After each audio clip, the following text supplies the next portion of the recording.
John arriva au lac et ne put s'empêcher de ressentir un profond émerveillement. La maison n'avait même pas de pont la reliant à la terre ferme. Il ne comprenait toujours pas comment ni pourquoi il avait hérité de cette maison. Il n'avait aucune idée qu'elle appartenait à quelqu'un de sa famille. John fixa la maison et chercha un moyen d'y accéder. Il était un bon nageur mais préférait rester au sec. Finalement, il aperçut un petit bateau à rames que quelqu'un avait laissé sur le rivage. La pagaie était également là. Il y a quelque temps, il avait reçu une lettre surprenante l'informant qu'il avait hérité de la maison. Il avait donc conduit jusqu'ici, à environ 1 heure de chez lui, pour découvrir que la maison se trouvait au milieu d'un lac. Il n'aurait jamais pu rêver d'une telle chose et cela le stupéfiait totalement. Il raméa le bateau, impatient de voir à quoi ressemblait l'intérieur de la maison. En arrivant enfin, John ne se sentait pas du tout comme s'il était sur l'eau et il se dirigea vers la porte. Il tenta de l'ouvrir, mais elle était verrouillée. Puis il se souvint que, avec la lettre, il avait reçu une clé. Il la trouva et, à son grand soulagement, elle fonctionna. Il avait également reçu un code avec la lettre 3914, mais il ne savait pas encore à quoi il servait. « Je le découvrirai bien assez tôt », pensa-t-il. Il regarda autour de lui et fut choqué par la vue. La maison était absolument horrible. Est-ce que quelqu'un avait vraiment vécu ici? Si oui, cela devait remonter à des années. Tout était vieux, sale et sentait le moisi. John se promena un moment et conclut rapidement que la maison était inutile. Il n'y avait rien de précieux à l'intérieur et il ne quitterait certainement pas sa maison actuelle pour emménager ici. Il décida de nettoyer un peu les lieux et d'essayer de la vendre, se disant « Pourquoi même se donner la peine? Personne ne voudra acheter cet endroit de toute façon. » Il jeta les meubles sales et cassés et nettoya autant qu'il le pouvait, au moins pour que l'endroit sente meilleur pour celui qui achèterait la maison. Il était un peu déçu en téléchargeant les photos de la maison en ligne, espérant y trouver quelque chose d'intéressant. Mais il ne savait pas encore. John n'avait aucune idée de qui était le propriétaire de la maison ni ce qu'il était censé en faire. Contrairement à ce que l'on pourrait penser, ce n'était pas la fin. Lorsque John publia son annonce pour la maison, il se rendit vite compte qu'il y avait quelque chose de spécial à propos de cet endroit après tout. Le lendemain, John se réveilla avec plusieurs messages sur son téléphone. D'abord confus, il réalisa bientôt qu'il venait d'acheteurs intéressés, prêts à payer ce qu'ils voulaient. Pourquoi? Pourquoi voudrait-il cela? Se demanda-t-il. Il ne comprenait pas, et les messages continuaient d'arriver.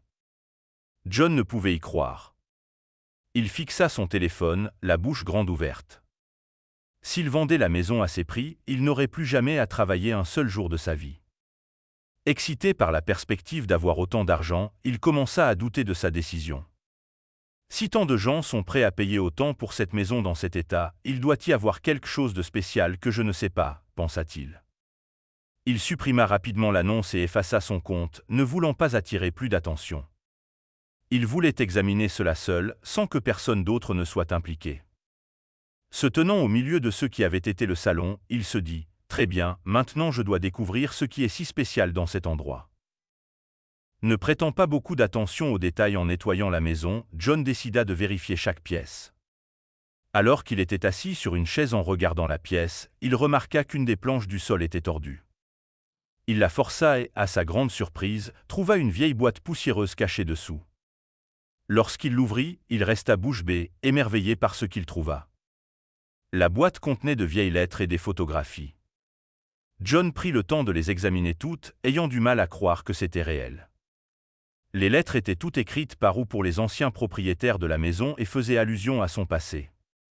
John fut choqué de voir que les anciens propriétaires avaient possiblement des liens avec sa propre famille. Ce qui stupéfia le plus John fut les mentions d'un grand trésor, mais il n'était pas clair ce que ce trésor était. Il relut les passages en question mais restait dans l'incertitude. Était-ce quelque part dans la maison? Et que pouvait-ce être exactement? John savait qu'il ne pouvait pas laisser tomber maintenant. Il devait approfondir ses recherches et trouver des réponses.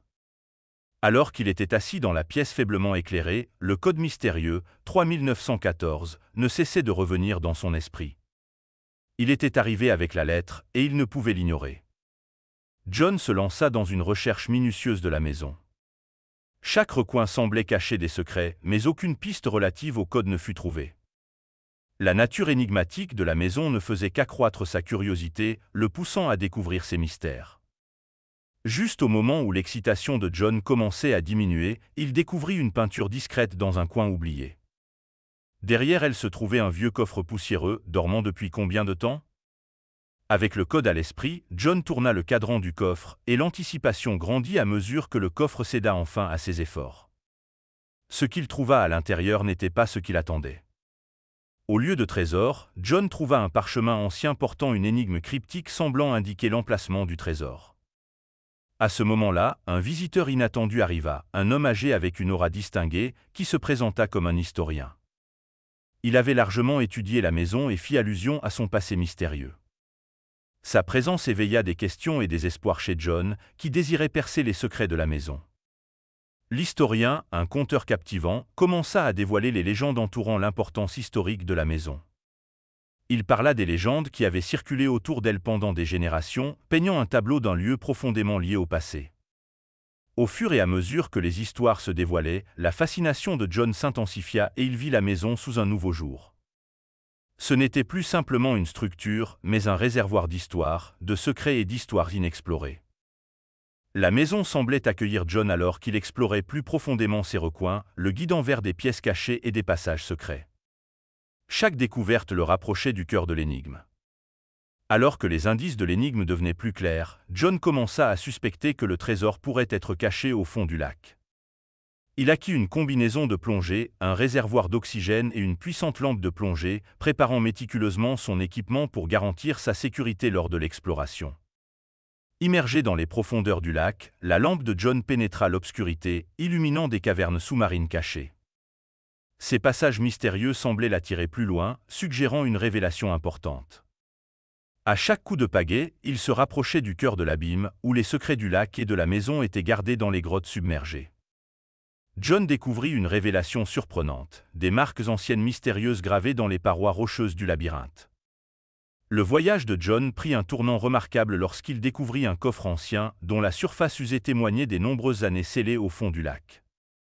L'excitation le submergea alors qu'il contemplait les secrets que pourrait contenir ce coffre énigmatique. Ce qu'il trouva à l'intérieur n'était pas des richesses en or et en bijoux, mais un artefact magnifiquement élaboré, dont la signification historique et culturelle était enveloppée de mystère. Émerveillé par ce trésor inattendu, John réalisa que préserver son importance était plus précieux que les richesses. L'historien revint, accompagné de quelques habitants qui comprenaient l'importance de la maison et de l'artefact culturel. Ensemble, ils se résolurent à préserver sa signification historique. Avec l'artefact désormais sous la garde de la communauté, John entreprit une nouvelle mission.